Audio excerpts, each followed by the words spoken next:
Assalamu alaikum and welcome back to the English literature class at the Islamic University, English department. As you all know, part of your class assessment is a 5-mark presentation on a topic, an issue, a literary issue of your own choice. Today we have Asil Shorab. She has an interesting presentation on George Eliot. Let's spend some quality time enjoying this presentation. Hello everyone. I'm gonna start talking about George Eliot. This is a picture of George Eliot. She's a woman, as you can see in a picture.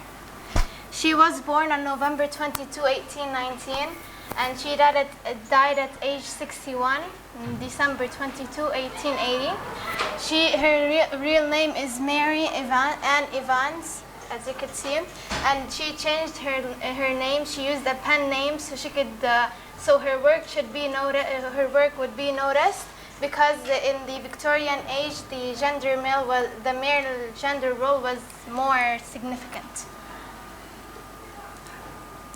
I'm gonna talk about a poem she wrote, Sweet Endings Come and Go, Love. She's talking to her love, and she's talking about their love story. The explanation of the title is, when considering love, most sweet things happen in relations, but they will eventually fade. Things in a relationship, a lot of things happen, but at the end, some feelings may come and go. It doesn't stay the same for a while. That's the poem. I'm gonna read it first, and I'll let someone read it. This is in Spanish. She started in a Spanish words, then she turned into Spanish? No, but I can read it. Okay. La noche buena se viene, la noche buena se va, y nosotros nos iremos y no volveremos más al vilanico. Okay, and that's the English part. Sweet evenings come and go. They come and went for your. This evening of our life, love, shall go and come no more. When we have passed away, love, all things will keep their name. But yet no life on earth, love, with ours will be the same. The daisies will be there, love. The stars in heaven will shine. I shall not feel the wish, love, nor thou my hands in thine. A better time will come, love, and better souls be born. I would not be the best, love, to leave thee now forlorn. Can someone read, please? Who wants to read? Not the Spanish, please. You can read the English part. Okay. Sweet evenings come and go, they come and went of yore. This evening our life, love, shall go and come no more. When we have passed away, love, all things will keep their name. But yet no life on earth, love, but ours will be the same. The daisies will be there, love, the stars in heaven will shine. I shall not feel thy wish, love, nor go my hand in thine. A bitter time will come, love, and bitter souls be born. I would not be the best, love, to leave thee now forlorn. Just to be clear, I want to just say this. This word means for a long time. So they came and went a long time ago. Also, just a second, thine is a pronoun of yours, right? Yeah. And forlorn is alone, means alone. Okay. I'm gonna analyze the poem in brief. This is the Spanish part. It's translated into English. The good night is coming, the good night goes away and will go, and we will not be back anymore. Okay. This is I didn't okay. Here the woman is expressing to her love that their love has to end. It has to end for some time. She's really attached to him. She loves him very much, and he's everything for her, but she thinks that she needs time to in their future. It's best for them to be apart. The daisies will be there. Okay, this line means that good things will last forever. The second line talks about that the stars in heaven will shine. That she's saying that there's something in our relationship that will always rise, that will always be remembered, that will never be forgotten. Okay, I shall not feel thy wish. She's saying that they would never wish to be back together, but they're looking forward to be in a relationship with other people, with another person. She would go with another person, but she's saying that it would never be the same with their relationship. Also, she's saying that they won't want what they had, but they will value the moments that they shared together. Sweet evenings come and go. She's talking about the evenings, the romantic evenings they had together, the meetings, the nights they spent together. She's saying that they will never be forgotten, but as time passed, the evenings were less. They had less connections between each other. They sat together, but with less connections. 2 minutes. Okay. Here she's saying that the young love was awesome, but when they grew older, their love grew with them. They had difficult times. They had difficult problems. And she's saying here that better times will come. She will go with another person. She will meet other people, but her love will never be the same. And she will have a bad time being alone without him. But she's saying that she has to go see she has to start a new beginning. Okay, now I'm going to ask some questions. 1 second. Okay, here, can someone tell me the mode of the poem? The mood. Memories. Mood. Memories. Okay. Some sadness for losing the other person. Yeah. Sadness for time. Love for the time they spent together. Loneliness. She's alone. She feels lonely. Okay. Here in this poem we have a personification. In these lines, can someone get it out? Personification. Time. Yeah, that is one, but there's another one.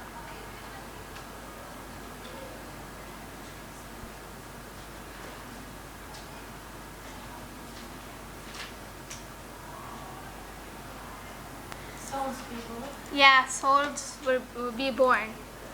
The souls are not born. They live in us. They don't have a time to be born.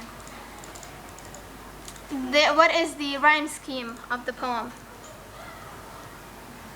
The rhyme scheme. Can someone come out here to do it? Who wants to come out here? A, B, C, D. Yeah. A. Forget about the Spanish. Go to the English. Okay, go to the English one. A, B, C, D. Mhm. A, B, A, B. No, just continue. No, you can start over again. Okay. Every new stanza. It's better to do this. Okay. A, B, A, B. A, B, A, B. I did it in a different way. My advice usually when you do a rhyme scheme for a long poem, start over every stanza because we don't have 100 English letters because there are poems with thousands of lines, right? So with every stanza, especially when there is a clear break in the stanza, you can start over to A again. So A, B, A, B, A, B, A, B. Okay, finally. We have two shifts in tone. The poet shifted in tone. She at one part she's happy about the relationship, but the other stanza she's saying that she has to move on. Let me read it. Okay. In line, the shift in tones, the shifts appear in line 4. She started her poem by saying that she has to move on and these things, but then she tells their love that their love shall not continue, she goes on to tell the positive things. She talks about the positive things they did in their relationship. Also, in line 11, she seems to be in an optimistic mood, but then she moves on to saying that she cannot be left alone. Thank you very much. And that's the rhyme scheme I did. A, B, C, D, E, D, E, D. But if you have like 100 lines here, where would you go? Yeah. There is a solution for this, but easier to go for each stanza, start over. Go back to A with every new stanza. Thank you very much. Yeah, that's it. It's very interesting. Give her a hand. Okay, my comment here is that this is an excellent presentation, well prepared actually. I'm very proud of you. You should be proud of yourself. You discussed interesting issues, especially that a woman had to choose a man's name so that he can publish. What does that tell about the society and about publications and the canon and the mainstream writing of that time? Two things. I told you have 5, maximum 7 minutes because we have so many students. We can't, okay. Hopefully, when we have fewer students in the class in the future, we can give you more and more time. So my advice is to pick one issue in a text. If you want to discuss a text, just one issue, one thing. For example, I could spend 20 minutes discussing the rhyme scheme in this text, and how it reflects the author or the theme, and how this text is a woman text, a female text, rather than, because all the poems we read so far here, the extracts, were written by men, right? But here we have a woman. Does this reflect, does this show? Is there anything the woman is doing the text, the female poet is doing the text to break the rules determined by man, right? To break all these rules imposed on people, especially on women by male critics? I think we can trace some of this. Like for example here, the rhyme scheme itself, in my opinion, indicates that she wants to break away with the rules of decorum imposed here. For example, the go, your, love, and more, we have A, B, C, B, and then there's something new. We've never seen this before. The fact that the word love is repeated like what? How many times? 1, 2, 3, 4, 5, 6. She's repeating this. She's emphasizing this. She's talking to addressing love in her particular way. But we've never seen a poem in Arabic. If you repeat the same rhyme, I think every 7 lines or so, this is a sign of weakness in Arabic, in traditional Arabic poetry, classical Arabic poetry. But here, she's doing this. In my opinion, she's defying the rules imposed by man. She's writing her own poetry the way she likes, the way she feels. Her own form, thank you. And this is really interesting.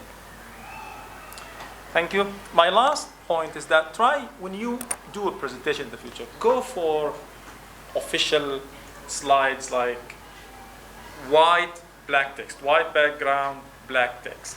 Try not to crowd your slide with a lot of information and colors and everything. There's the rule that says 7 by 7, 7 words, 7 lines. Sometimes I don't follow this. Hopefully when you're a teacher, you don't have to stick to, to the rules. But here it's always easier, better for you and for your audience to do this. Yeah? And again, thank you for engaging your classmates, your friends here. Thank you very much. Let's go back. Last time we spoke about a very interesting thing. In my opinion, was one of the most interesting topics so far, because we discussed for the first time women writers, authors.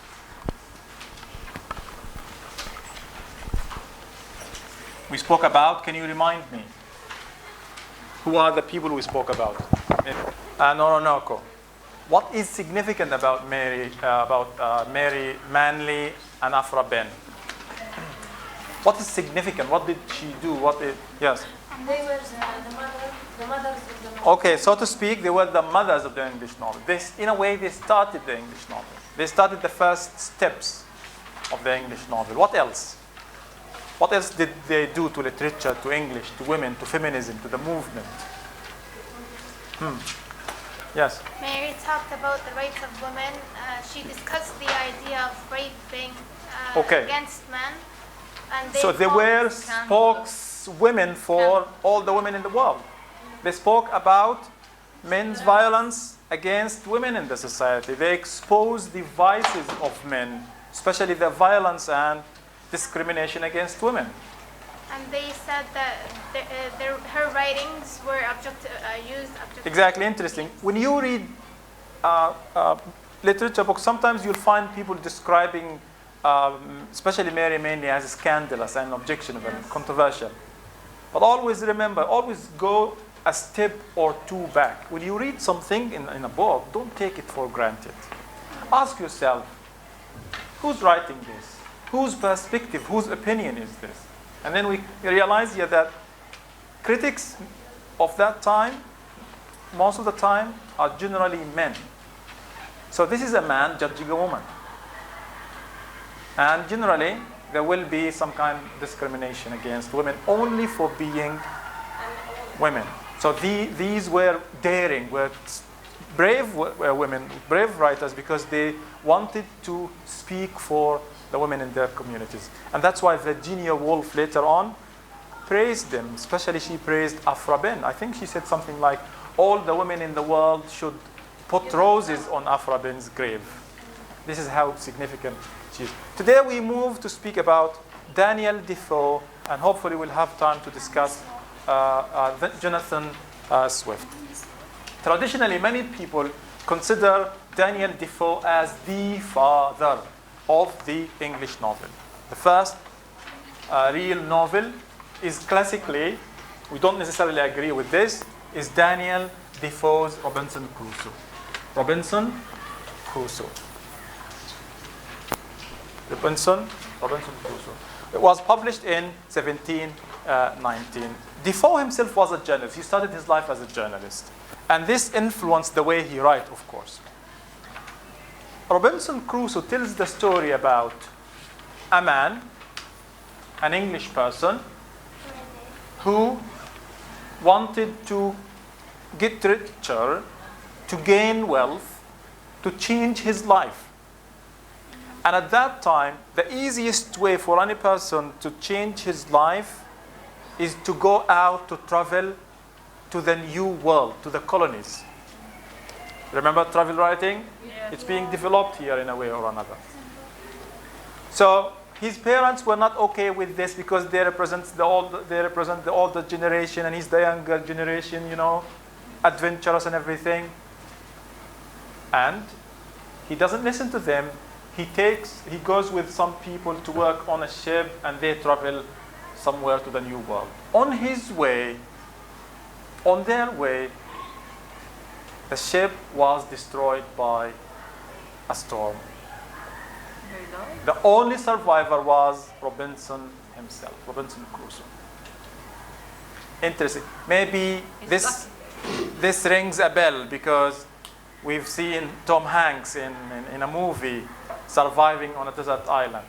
So he lands on a desert island in the middle of the sea where there are no people there, no society, no community. At the beginning, he was hopeful to get out as soon as possible. People come and save him, rescue him. And then he passed through so many stages of hope and despair, belief and disbelief, and so many things. He spends about 30 years on the island. That's really tough.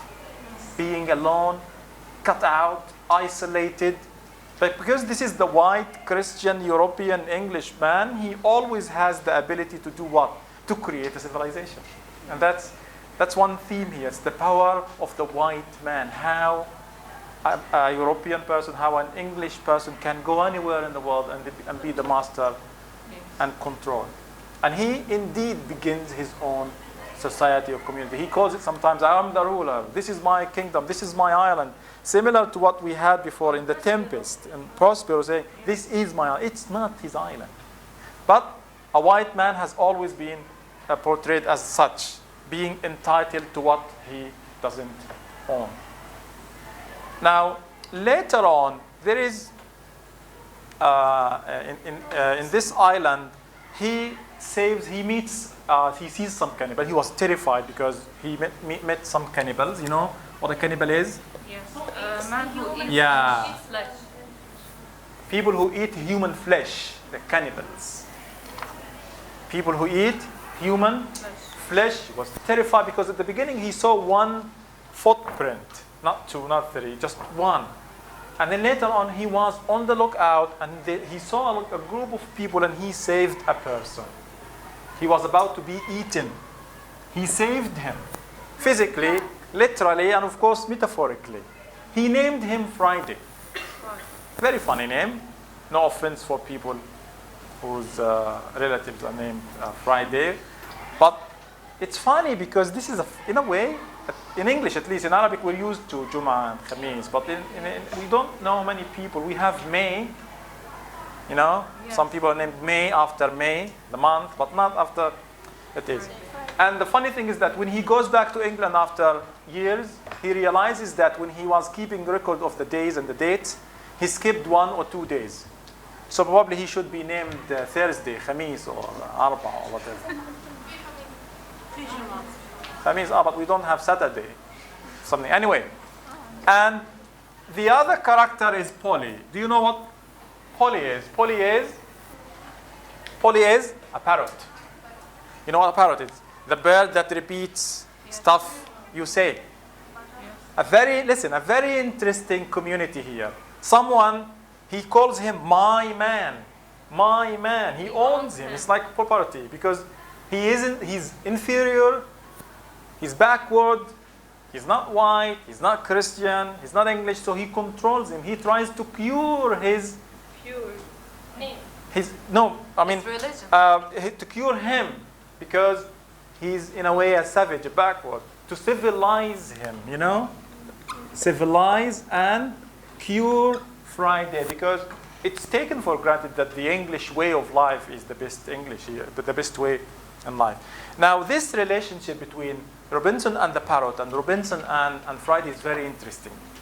When I read Robinson Crusoe, I always like to compare between Friday and Polly. Listen to me. The choice of the parrot Polly as a bird that repeats what you say is interesting because the man wanted somebody to communicate with. But the bird is someone who only parrots because parrot can also be used as a verb. To parrot, to repeat, to imitate. It only echoes. And this is significant because Robinson Crusoe as a master, as a colonizer, as an occupier, as an imperialist, as a capitalist, he wanted people only to obey. Wanted people to say yes, say okay, I will obey. He wanted people just to repeat what he says, word for word. In my understanding here of the novel, I usually, again, this is somewhere here. I'll go back to the rest. When I compare Friday to Polly, I think Polly is a more interesting name. That's number one. Polly. Right? Yes. But it's a pet name.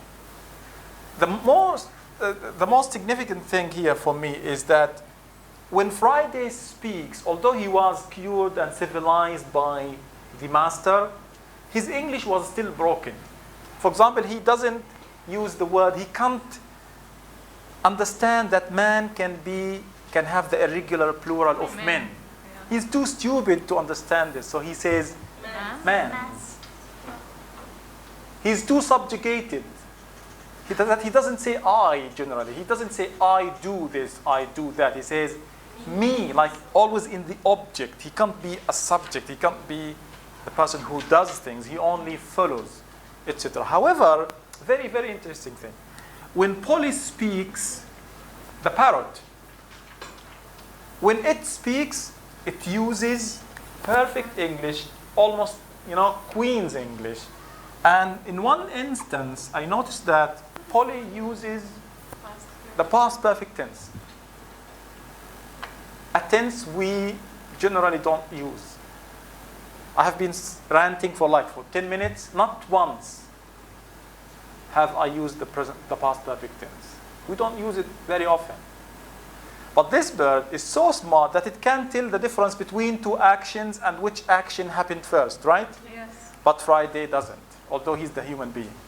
So in my opinion, this is how the book is presenting the white man as the master, the owner, the king, the ruler, and the others, the people of the black people, people of color, as uncivilized, ignorant, backward savages who need to be civilized and educated. And that's why people like Edward Said would look at this book as an allegory of imperialism. Again, we go back to post-colonialism and post-colonial literature. The book could be about many things. It could be about, again, about imperialism and how you can get rich in a capitalist society. How you can grow rich when you own land and people. It could be about the power of white people and white man and how white man can civilize people and create society and civilization. It can be about that. It can be a moral lesson or a fable or an allegory about survival, how people can survive despite everything if they try, if they struggle. But it also can be about how the white people, the English people, the Europeans, the Christians of that time can go anywhere in the world, occupy, colonize, and civilize the people, so to speak. So many things about this book. I'm not saying this book is a bad read. It's really interesting. It's lovely. Probably in the summer you could start reading this book. But warning, you have to really be patient with these books. Okay? So what we have here is again Robinson Crusoe being represented to us as a man, as a fable of survival, of praise to the white, to human, but also in particular to white European spirit of survival. That nothing can crush this spirit. There is an interesting thing here also in the novel to show how a capitalist society works and functions, and money is more important than anything, and materialism is more. You know what capitalism is? Capitalism. What's capital? Your capital. Your capital is your money, the money you have, the property. Capitalism, رأس مالية. It's like, capitalism where you work for your own. You collect as much money as possible. You want to be as rich as possible, regardless of what people around you do. Or so that's very in simplistic terms. When he gets married, so we speak about a novel of 400 pages. 400 pages. When Robinson Crusoe gets married, how long does it take? 1 page. 1 page. In a way, this is significant. I think there is also another example where he buys some cows and horses, and it takes more pages than when he gets married. So relationships are not as important as riches, as money, as wealth, as capitalism and imperialism here. How did he go get back to his land? He was saved. Some people came to the island, and then he went back to England, and he brought more people, and he went back to his island, so to speak. Okay?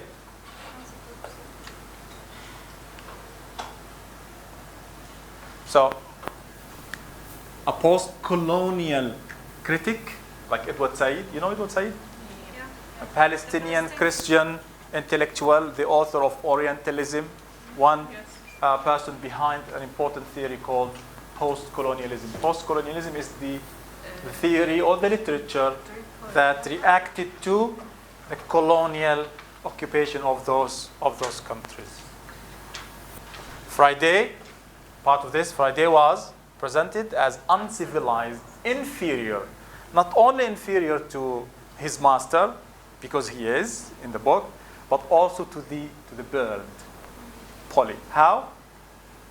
We examine the language. But there are other things you can read about Friday. Very interesting thing. Another text by Robinson Crusoe, before I go back to the pronoun, is called Moll Flanders. Flanders. Moll is a name of a person. So many books of this age, the 18th century, took many novels took their titles from the name of the main character. If Robinson Crusoe tells the story of a man who goes through a lot of troubles and struggle, Moll Flanders traces the life of a woman. Don't forget, the largest portion of readership in the 18th century probably were women. So as authors, you wanted to write things for them because they would buy more than men, actually. So this is about a woman. This woman, Moll Flanders, is indeed generally not presented as a good woman. She commits so many sins, so many vices. She's a prostitute. She's also a thief. She goes to prison. She does so many horrible things. However, when she tells the story, she is already reformed. She has already changed her life to the better. And this is a major theme of the 18th century. Like Robinson Crusoe, life is tough. It's difficult. You have to struggle, and this is capitalism. You have to work for your own self. And if you work hard, you will be rich. If you work hard, your life is going to improve. The same thing happens here. It's a really sad novel, Moll Flanders, but at the end, it ends happily because this is the spirit of the age. Okay, so it makes a moral point here about ways of living. The reader shares her experience, and in a way identifies with her. How does the reader share somebody's experience? Because generally, when you read a text, you sometimes find common things between you and the characters. When you watch a movie, like in Hamlet, can I be like Hamlet? Would I behave like Hamlet? Can I be like Shylock? Would I react to this like Shylock? In a way or another, there are so many ways for you to identify, so many techniques the authors employ to make you part of the text. The most important technique is... This was the first verse. Oh, thank you. This was a first-person narrator. We'll speak about this probably in 2 classes. The first-person narrator. The character is still in the story. When we spoke about poetry and drama, there were no narrators. The drama is generally largely based on dialogue or monologue, scenes, acts, or soliloquies, right? Yes. People just talk to each other, and as the audience, we just watch and judge for ourselves. But in the novel, there's always someone, usually not the author, who tells the story. It could be either, number one, a first-person narrator where one character, sometimes or usually the main character, uses I. Not always, but usually the main character, the protagonist, who tells us the story. So you open the first book, you say, I was born, I went to my parents, I wanted to travel, I did this, I was shipwrecked. This is a first-person narrator. What happens here? A first-person narrator is an interesting way to tell stories. Because when you read the first page, and the second and the third, you keep reading, you find a lot of you in the text. No matter what. No matter, because humans share a lot. We have a lot in common. When you find a lot in common between you and this character, using the I, you sometimes largely or in part become the character. You see yourself in this character, a man or a woman. So this is one way for you to identify. I'll elaborate on this later on, probably on Wednesday, what it means to be. The other type of narrative is the third person narrator. What is a third person narrator?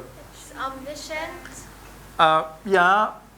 There is the all-knowing here, but generally a story told to us from somebody, generally from outside the text, where he refers to people as he, she, and things, it, and they.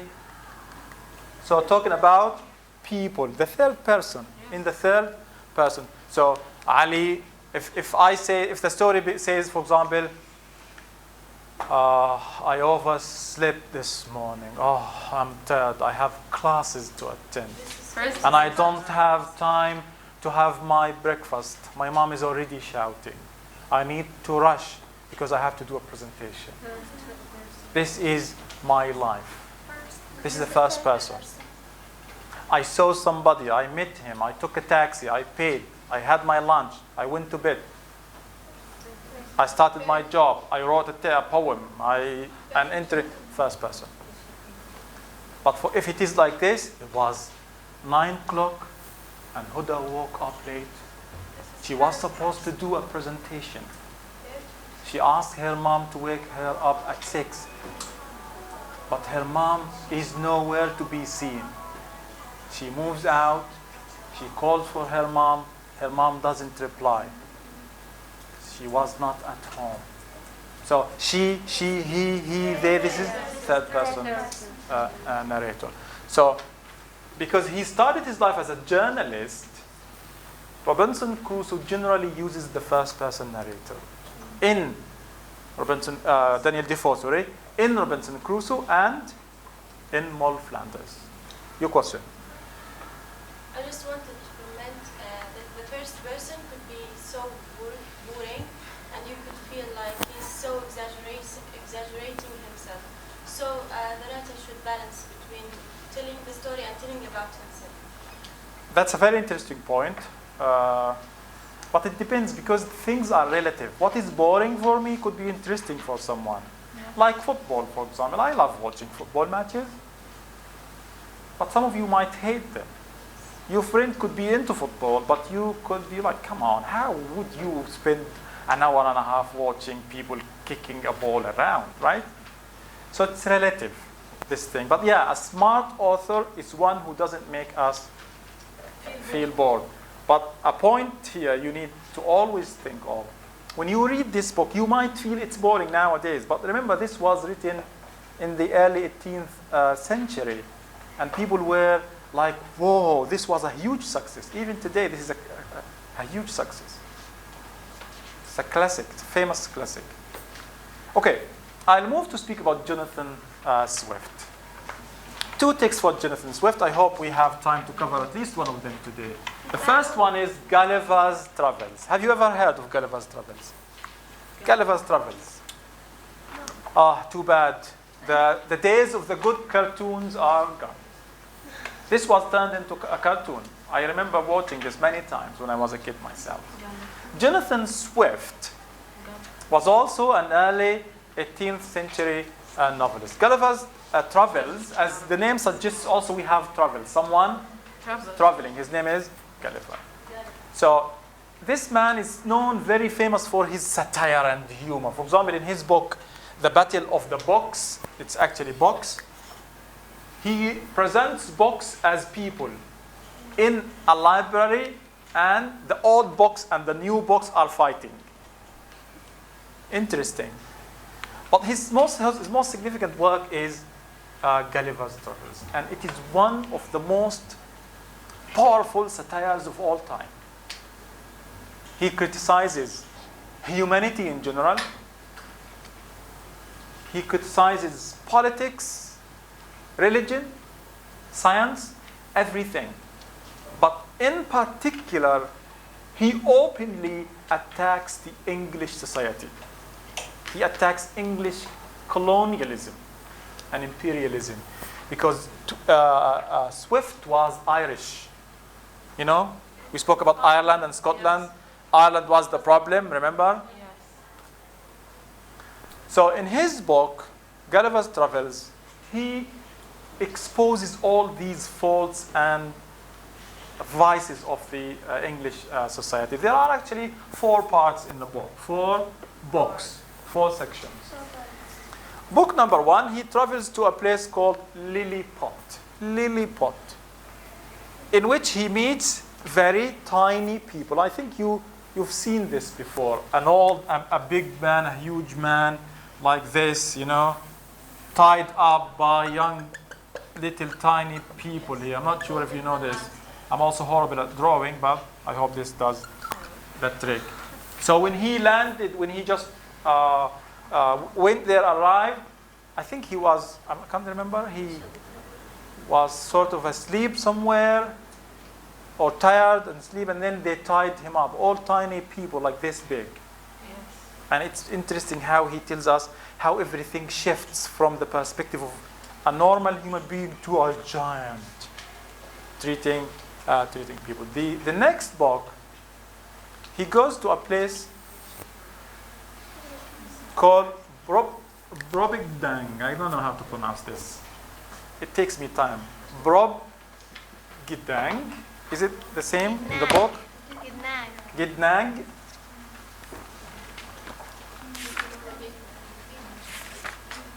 No, it's not. It's not the same in the book. I think I made a mistake here. B-D-I. Brobdignag. B-D-I-G. Dignag. So fix this, please. I should fix it so you don't write it The wrong. I is for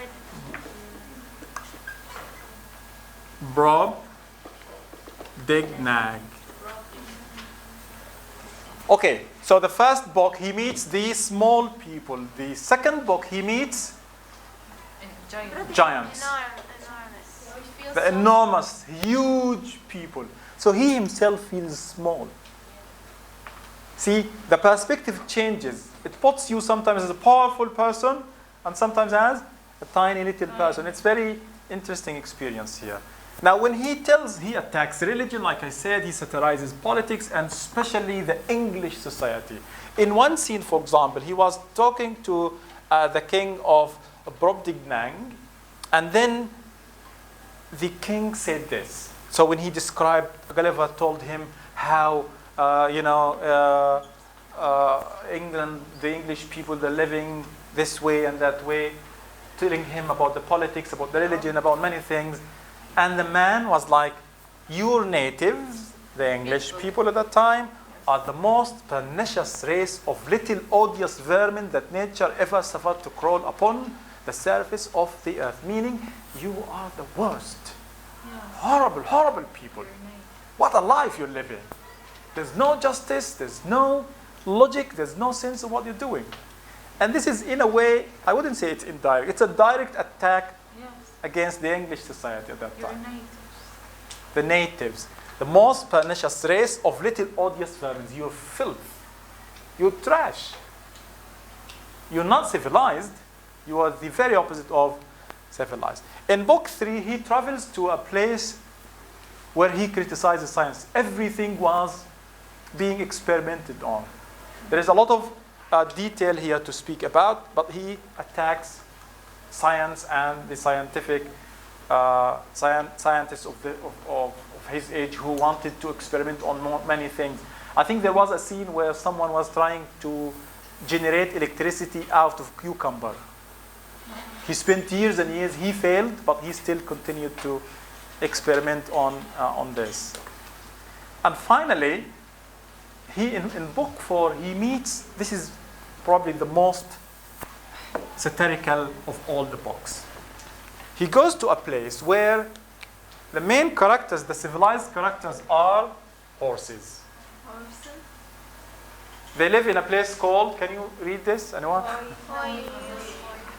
It's the sound the horses make. Like, similar to this, like the neighing of the horses. Houyhnhnms or something. Okay? So the horses are civilized, the animals are civilized, and the human beings, the yahoos, the monkey-like yahoos, you know? Do you have a Yahoo email? Anyone? Email address? You do? That was like long time ago. You must be very old to have a Yahoo email address. Anyway, so they represent humanity. So animals are more civilized. Remember the one who said, I would be a dog. No, a rat, that's a dog, a monkey, a bear, but not a human being. The person who said rat was King Lear, I guess? So what does he use? He uses satire. And his satire is very, very, very strong. He criticizes everything openly, directly in the book. Interesting thing here, when Gulliver's Travels was published, لاحظوا بقول Gulliver's Travels, was, because this is still a name of a book, despite the plural. It soon turned into a children's story, a story for kids. Like, nobody took it seriously. Oh, funny.